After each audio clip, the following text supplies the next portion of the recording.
Hello, welcome to day 50 on the CDT. I cannot blame the wind for this evening. I think it's just a combination of sweat, dirt, wind, sweat, dirt, and some more wind. Over the course of, I think it's been 8 or 9 days since I've had a shower since I was in Pagosa. Let's see.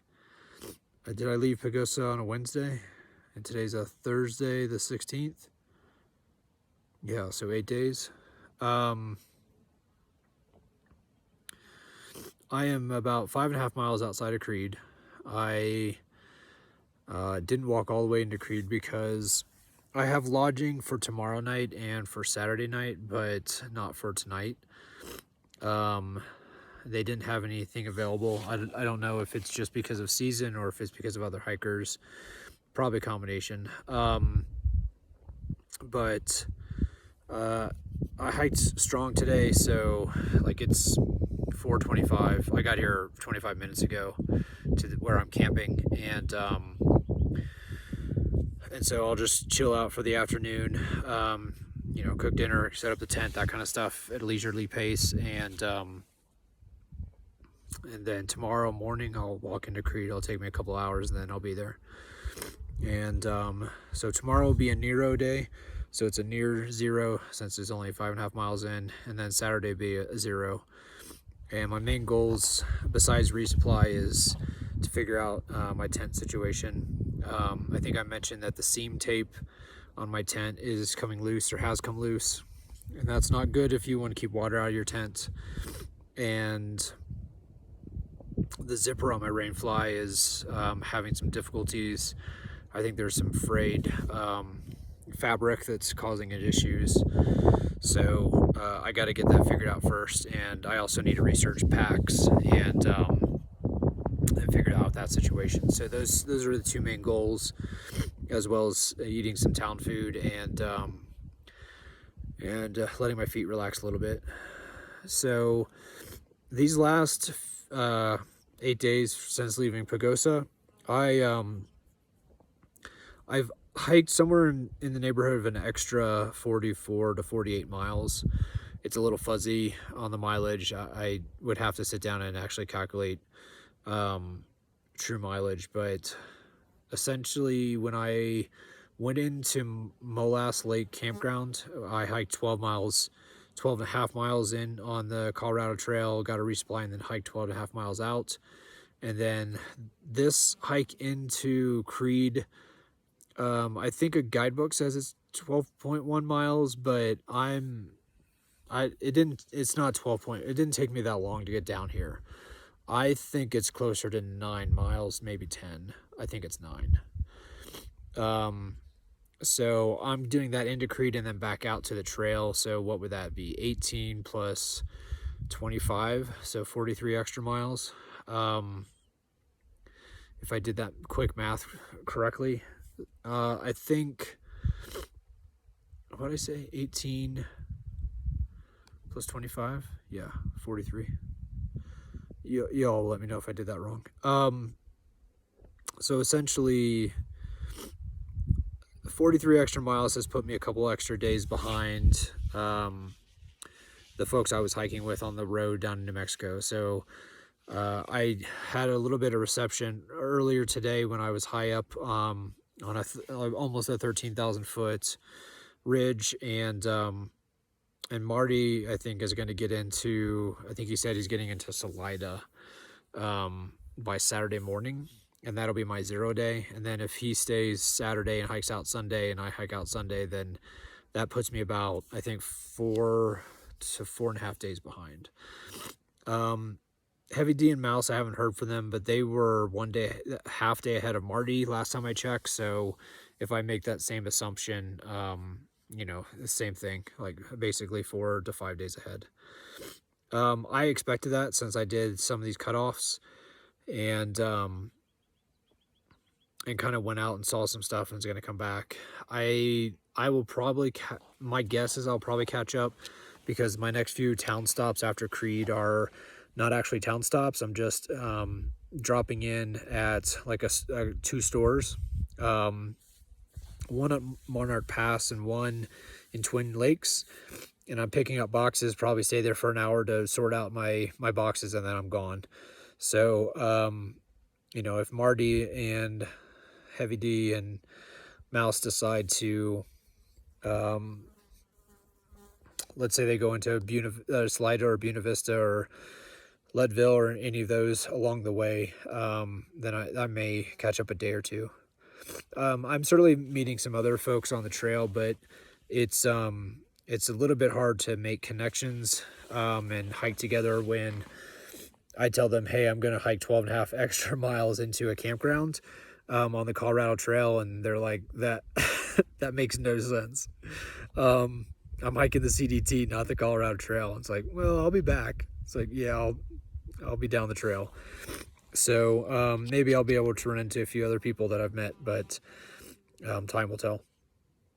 So last night I camped on Snowy Mesa, and I wasn't expecting to, but because of the mosquito and the deadpool situation in the forest, I ended up doing so. And I gotta be honest, I slept like a rock. There was some wind when I was like setting up my tent and cooking, and then the wind like died right as I went to sleep. Like maybe 30 minutes before I went to sleep, and it didn't blow all night. And this is a mesa, like a plateau. Like if it would have blown, it could have gone crazy, but it didn't blow at all. And at one point, I want to say it was like 1:45 or 2 in the morning, I woke up and I was unsettled because it was so silent. Not just because the wind wasn't blowing, but there were no animals around, no birds chirping, like nothing was making noise. And usually when a forest goes absolutely silent, it's a warning that a predator is around and you need to pay attention or something else is going on. But on the mesa, it was just I don't know how to describe it. It was a little eerie, but it was also wonderful because I slept great with no wind and no noise and on flat ground. It was phenomenal. The campsite I'm at tonight is an established campsite. Obviously, you can tell that people from Crete and other areas come out here based on the crushed chips and M&Ms and tire tracks on the ground. It looks like it gets used pretty regularly. And someone's come through and actually cut out the most of the dead pole. I think there's like one tree that's half dead, half alive. But you can tell someone has come out and made sure that this campsite is safe for people to use. And there's some nice aspen on the hill over there. So sorry, I'm trying not to get the sun in there. So yeah, it's a flat area. So hopefully tonight I'll get some good sleep as well. Today's hike was beautiful. I was on Snowy Mesa for, I think it's like 3 to 3.5 miles, and I got to see some wonderful views. Unfortunately, the wind changed directions and I think started coming a little bit from the southwest, and it started pulling in some of the wildland fires. So I can't remember if I mentioned this, but I talked to somebody on the trail. Was it at a trailhead or was it a person texting? I can't remember. But basically, I guess there's wildland fires down in Arizona, and that's where the wind's pulling the fires from. So it's not New Mexico. It seems like it's Arizona. And unfortunately, like for me, I was able to see crystal clear views on Snowy Mesa, but by the time I got to the end of it, I looked behind me and I could see some of the haziness coming in from the fires, which is unfortunate. And then after that, I did some man, I'm sorry, I'm trying to avoid that sun. I did some up and down and got some wonderful views as I made my way to San Luis Pass. And then after I finish with Crete, I'll go back to the pass and I'll hike to the shoulder of San Luis Peak, which is a 14,000 foot mountain here in Colorado. I haven't decided if I'm going to go to the summit or not. I did go to the summit when I hiked the Colorado Trail. I've been to the summit 1 or 2 other times, I believe. Once with my friend O'Neill and maybe another time, I don't remember.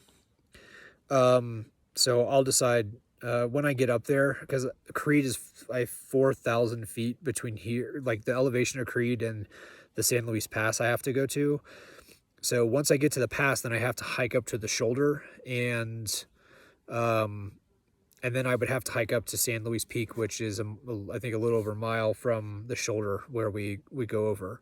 So I would probably have somewhere in the neighborhood of 5,000 foot of elevation with a full resupply pack.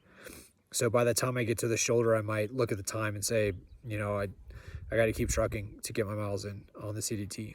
So we'll see what happens. I'll keep you folks updated on Sunday and once I get back on trail. I am excited to go to town without an injury, knocking on wood. My big toe has calmed down since Pagosa.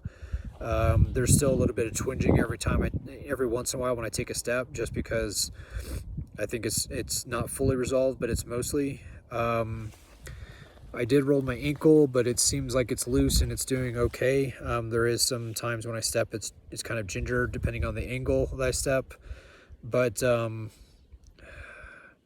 it'd be good to go to town and not have like foot problems or toe problems or an ankle issue or concern or, you know, whatever it is. So hopefully I did not jinx myself for the 5.5 miles into Creed tomorrow, and I get there and can walk about town without pain and do my resupply and hopefully not only do tent and pack stuff, but I need to shake out my pack. I got to decide if I want to continue carrying my ice axe and my micro spikes. I haven't used them.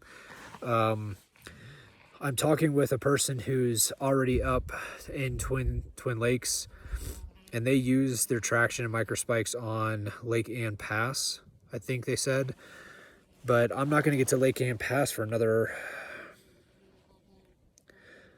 6 or 7 days.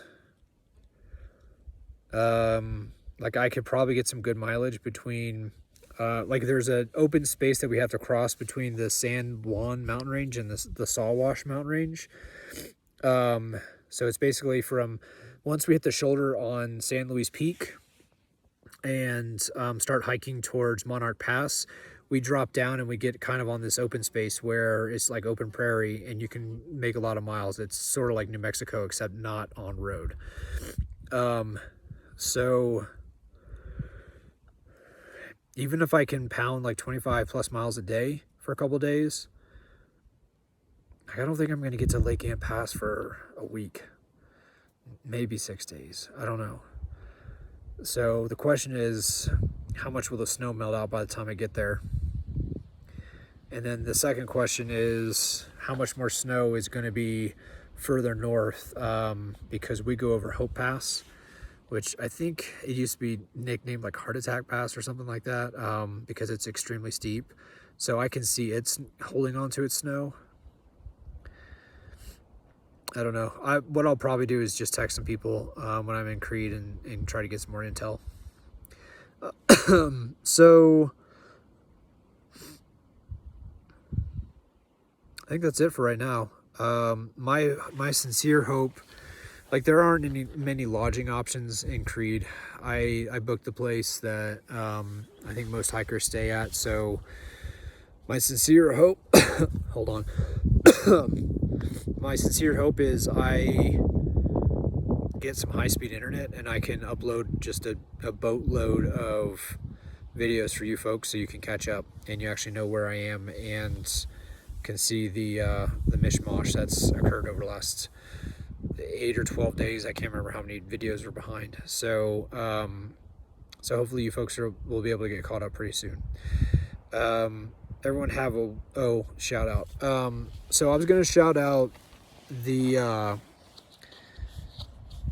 basically outdoor people who love the outdoors.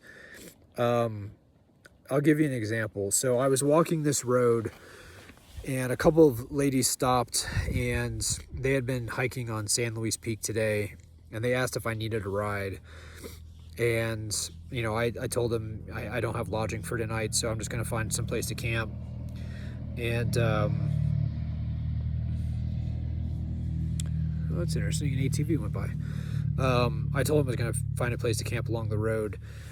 And they made a comment of like through hikers must be like some of the most sane people in the world. And like she had made that comment to a through hiker, and the through hiker's like, you mean insane?